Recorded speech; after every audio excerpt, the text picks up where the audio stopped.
Попитах шестимата ни най-добри приятел да платят малък депозит, преди да резервирам апартаментите за нашето годишно пътуване. Реакцията им беше мигновена и болезнено остра. Вместо разбиране, те се разсърдиха до червено и ме обвиниха в прекалено много мислене и недоверие към тяхната честност. Ние сме шестима души, които пътуваме заедно всяка година от десетилетия. Аз винаги съм онзи, който организира всичко, търси най-добрите оферти и резервира апартаментите сама с часове предварителна работа.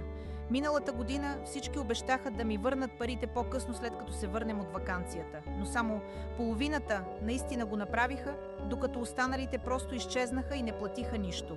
Останах с $600 загубени от джоба си заради тяхната безответност и липса на уважение към труда ми. Тази година предложих депозити преди да резервирам нещо, за да съм сигурна в финансовата стабилност. Някои се оплакаха горчиво, че това усложнява всичко и ме обвиняват, че ги наранявам с такова предложение. Исках само да не губя пари отново след миналата разочароваща ситуация, която почти разруши доверието ни помежду си.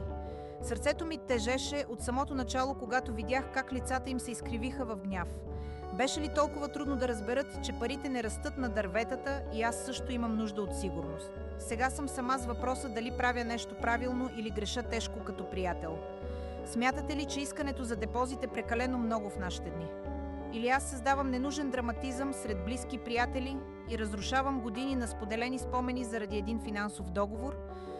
Страхувам се да не загубя приятелството си, но все още повече се страхувам да бъда отново изоставена с дългове. Трябва ли винаги аз да съм тази, която поема риска и отговаря за грешките на други?